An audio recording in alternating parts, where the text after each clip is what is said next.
Hey. Woo! We made it. You okay? Yeah, it's all good. How are you?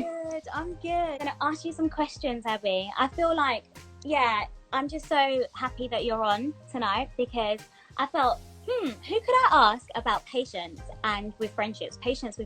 And then you literally came to mind, and I was like, do you know what? I actually see that in your life. That's one of the things, and I don't take it lightly with who I would want to, get involved to like speak about certain things. But I'm like, Abby is bang on with patience and friendships. So thank you that you come on to be able to give some wisdom to all of us. That's a bit about yourself. About myself. So I got married last year. Yeah. Hence the wedding ring not wanting to take off, I guess. But yes, that's good. So I'm a wife, newly. Newly a wife, yeah. So I moved out recently as well. I am the kids passed out of church, so normally I would be going into schools doing lunchtime clubs and assemblies and stuff, which I'm gutted that I can't do right now, but I love my job. You're an amazing children's pastor at London Riverside Church. Hey. I like going for walks. I like a bit of nature. Don't always get loads of time for it out of lockdown, but in lockdown I've especially been enjoying it. I've been getting back onto a bit of a workout in the morning, so that's a new-ish one. Yep. Get in there. Yeah, that's it really. What does having patience look like for you? Yeah, so to be honest, when you sent the questions through, it really did make me think. They're actually really good questions, I think. And I genuinely was trying to have a think about what does that even look like. And I felt like privileged, obviously, that you said they reminded me of you, of me, and whatever. But then I was trying to think, what is it that you would have seen that like made you think of that? So that's really what I was thinking about. And then I was sort of thinking about being patient and how that could outwork itself in friendships, I guess, that you would class as close friends, but also friends that are not close friends as well.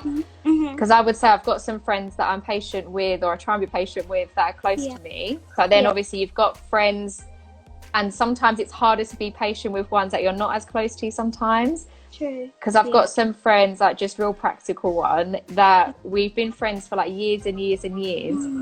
But we barely speak, but when we do, it's really nice. So I'd still class them as my friends. But I would say, like, in terms of being patient with them, it's often me that's making the effort with them, trying to say, guys, let's have a catch up, or let's try and Skype, or let's try and blah blah whatever.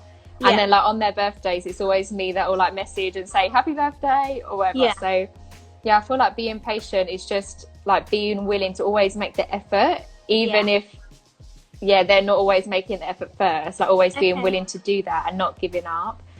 And then I guess just like being forgiving and like just trying to like stick it out and be there for people when it's difficult and when it's easy. And I like that, like you've just said. So like with being patient, for you to be forgiving and sticking things out, I think that needs to be pinned.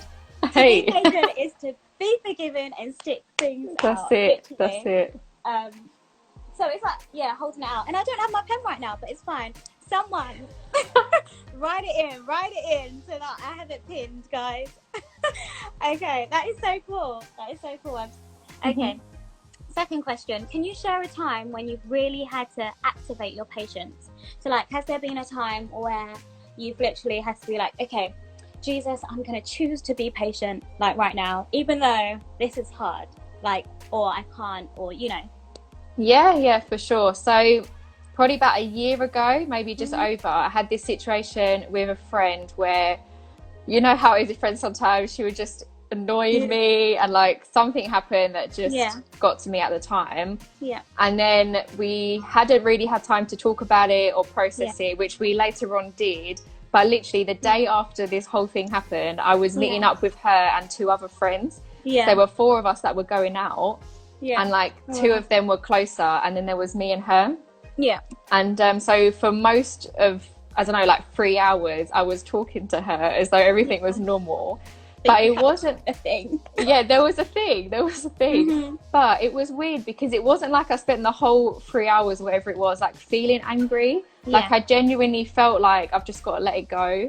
So I felt like in that moment, I have to actually be patient and just actually forgive her and just carry on like normal, really. Yeah, that is cool. Oh, so there was kind of like no choice in the midst of it, or like you just, as you said, did you say the word free there?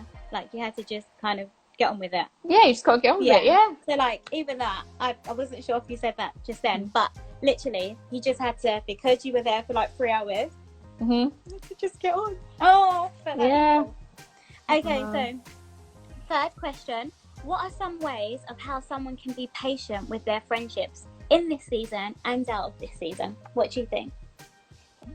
Yeah, so I would definitely say that to be patient with friendships, obviously, as we said, is just to keep making an effort.